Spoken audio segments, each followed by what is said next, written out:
If you'll allow me, I have to gush about Carmen Sandiego because I loved this show. Now, you may remember Carmen Sandiego from those old PC games back in the day, because that's how I knew of her. I always had access to the Carmen Sandiego games, but I never actually played them. I never had them at home, but it was mostly at school, and I would watch my friends play it, and I thought it was a little bit boring because it felt like it was still kind of teaching you things, because you had to like pay attention to details and like learn information about locations, and I was like, I'd rather just play Flight Simulator and crash into whatever buildings I could find. John, you just about crashed into the Empire State Building. Hey, that would be cool. So, my connection with Carmen Sandiego is pretty weak. I never played the games too much, never really watched the show. There was also a cartoon. It was a little bit before my time. So when Netflix was getting rid of all their interactive shows, I took it upon myself to watch as many as I could because they might become lost media. And part of that huge list of shows that were getting deleted from Netflix was the new remake of Carmen Sandiego.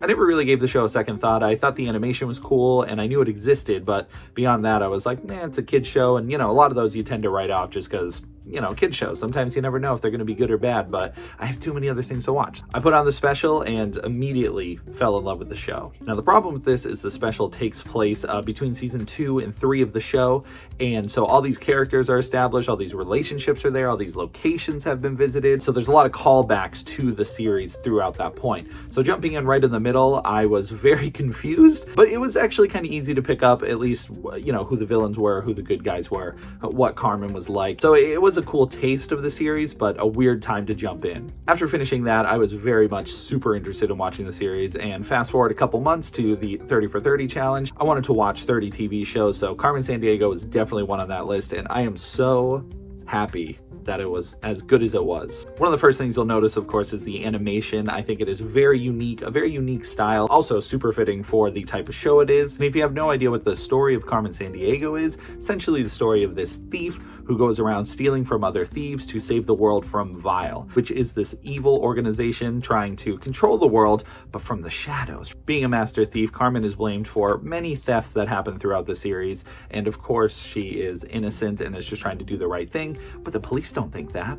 All the agents after her don't think that, and that's the whole thing of the series, is she's always running from the good guys and the bad guys, but she's doing the right thing and doing her own thing. What's special about this show is it is the origin of Carmen Sandiego. The TV show, the games, they don't really go through that. She's already established, already like the super thief she is, and when you watch the show, she's obviously very talented from the beginning, but the first couple episodes are dedicated to telling you the story of Carmen Sandiego, how she became who she is, the history of Vile, all the characters in play. So it starts off really strong, especially for a kid's show, which in today's world, kid shows are not what they used to be, like SpongeBob or, I don't know, some other like very goofy shows. It's more serialized. It has a continuous story with characters who are going all over the place, kind of like chess pieces in a way, where they might be put to the side for a couple episodes and come back and do callbacks. And yeah, there's a lot of continuity throughout the whole series. As I said before, the animation is fantastic, from the use of shadows to the way the characters are designed to all the sets and environments. It's really a beautiful thing to look at.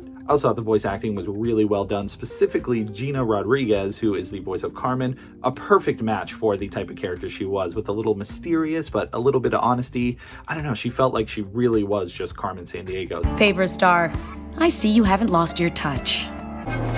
Out of ammo?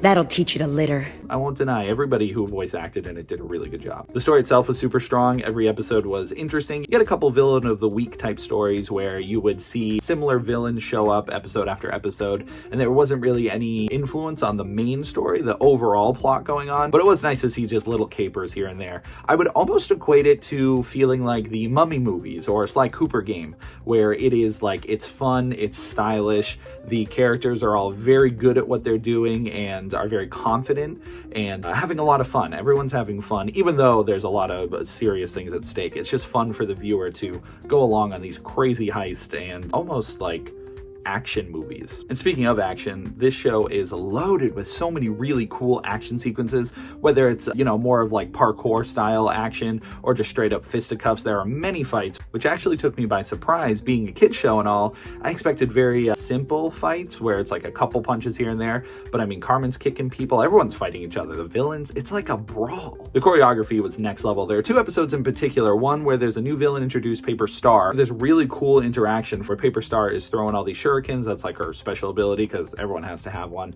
and Carmen's just dodging and trying to survive, and it's such a really cool sequence because it introduces the villain in a really sweet way and really seems like a huge threat for Carmen. And then there's another one where Carmen has to like run through these series of opening and closing doors, but she has to do it in rhythm to a ballet. So she's dancing and the music's being played in the background as she's doing it. There's just a lot of really clever uses of music and action and art that, I mean, I'm just gushing over this.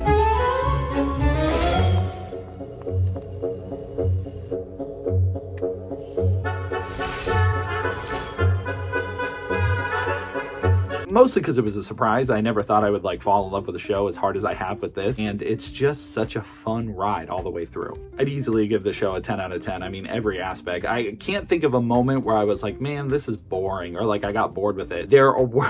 I will say there are 2 characters who are from Boston, and being someone who had grown up around Boston, or people who speak Bostonian, it was a little funny because sometimes they were pretty good at it. They sounded like the voice actors, were from Boston, but there were other times where I was like, maybe trying a little too hard. But that's okay. That was just more of a personal nitpick, and it wasn't bad. It didn't take me out too much. It was just funny here and then. That's gotta be more than enough dough to pay off Eddie and fix our car. But yeah, episode to episode, moment to moment, the show just delivered in spades. My only negative is that it's too short. The seasons flew by. I think in total it's less than 40 episodes. I think season 4, I think is only like 6 or 8 episodes. So yeah, it flies by with how fun it is. I wish we got to spend more time with like new villains because there were so many being introduced, and you only get like 1 or 2 episodes with some because, the show was just at a breakneck pace, but in a good way. It was spectacular all the way through. Really recommend. It does make me sad because people can't experience the interactive adventure. If you're a Carmen Sandiego fan and you want to see it, I did save it. I did save a lot of those Netflix things. So I'm more than happy to distribute it so people can't experience it. You won't be able to play it like I played it. You'll have to just follow the steps I do, but I go through both the good and bad path and saw a couple other alternate endings. But it was actually really fun to revisit it after watching the series because now I knew the characters and the bonuses you get. It's just awesome. But yes, if you intend to go watch the series, it's all available on Netflix for now. There isn't a physical release yet. I do hope they do one because I'd love to have it in my collection. But just know that interactive special, it's not super important to the continuity or story. It is really just like its own one-off adventure, but just be aware that does not exist anymore. Yeah, I am a huge Carmen Sandiego fan. I just started the game. There's a new game that came out on Netflix mobile, or you can get it physically, although it seems like a mobile game, not necessarily worth the $30 that they're asking for, or 40, I don't even know. But I'll let you know at some point in the future. I just needed to talk about it because, I mean, what's the point of me watching these shows if I don't talk about them after, right? So thank you for giving me a couple minutes to fangirl over this show. I loved every minute. I'm sad it's over, but that's the sign of a good show, when it leaves you feeling happy but sad, melancholy. And yeah, I hope we see more in the future, especially of this iteration. I don't mind if they do like a new style or a new format, but I just love Carmen Sandiego. All right, I'm gonna go play the game, I guess, and pretend it's the show. La Femme Rouge!